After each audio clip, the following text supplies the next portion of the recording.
آج کل کا ایک بہت بڑا فتنہ ہے کہ ٹی وی پروگرامز میں مختلف اینکر آ کے بیٹھ جاتے ہیں، بعض دفعہ کوئی سیاست دان بھی آ کے بیٹھ جاتا ہے، بعض دفعہ اور کچھ لوگ آ کے بیٹھ جاتے ہیں۔ وہ کیا کرتے ہیں؟ وہ اپنی رائے دیتے ہیں شریعت کے اوپر۔ یہ اعمال کو اور ایمان کو تباہ کرنے اور خراب کرنے والی بات ہو جاتی ہے کہ اپنی رائے کو شریعت میں داخل کرنا، یہ ان لوگوں کا بنیادی مرض ہے کہ اپنی رائے کو شریعت پر مقدم کرنا۔ جی میرا یہ خیال ہے، بھئی شریعت کا علم اللہ نے نبی علیہ السلام کو دیا، نبی علیہ السلام نے صحابہ کو دیا، صحابہ سے آگے تابعین، مفسرین، محدثین میں چلا، اور یہ سلسلہ چلتے چلتے نبی علیہ السلام سے علماء کرام تک آج موجود ہے۔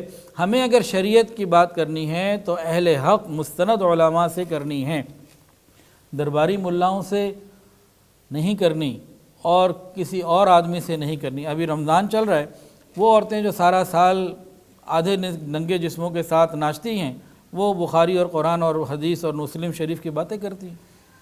دیکھیں، کسی بھی گناہگار آدمی کا اچھی بات کرنا یہ بری بات نہیں ہے، بہت اچھی بات ہے، لیکن اس کا مقصد یہ ہو کہ وہ توبہ کر چکا ہو اور آگے دین پر چلنا چاہتا ہو، اور اس بات سے خود بھی دین پر چلنا چاہتا ہو اور لوگوں کو بھی دین پہ لانا چاہتا ہو۔ لیکن یہاں مقصد کچھ اور ہے، اس کو ہمیں بہت سمجھنے کی ضرورت۔ اپنی رائے کو شریعت پر مقدم کرنا یہ ایک بہت بڑا فتنہ ہے جو آج پھیلتا چلا جا رہا ہے، پھیلتا چلا جا رہا ہے۔ اللہ تعالی ہماری حفاظت فرمائے۔ دیکھیں، ساری دنیا کے تمام معاملات میں ہم اس پر عمل کرتے ہیں۔ صحت کا معاملہ ہے، ڈاکٹر سے پوچھیں گے، وکیل سے نہیں پوچھیں گے۔ کوئی قانونی معاملہ ہے، وکیل سے پوچھیں گے، کسان سے نہیں پوچھیں گے۔ کوئی کاشتکاری کا معاملہ ہے تو ہم کسی کسان سے پوچھیں گے، وہ کسی طبیب ڈاکٹر سے تو نہیں پوچھیں گے۔ تو ہم ہر کام میں اس کے ماہر کی طرف متوجہ ہوتے ہیں، right person for the right job. ہم اس کے لیے پوری کوشش کرتے ہیں کہ اس کام کے لیے اسی طرح کا بندہ لیا جائے جو اس کام میں ماہر ہو۔ ایک قرآن اور حدیث ہی ایسی چیز رہ گئی ہے جس سے مرضی پوچھ لو، جس کو مرضی بٹھا لو، جہاں مرضی بٹھا لو۔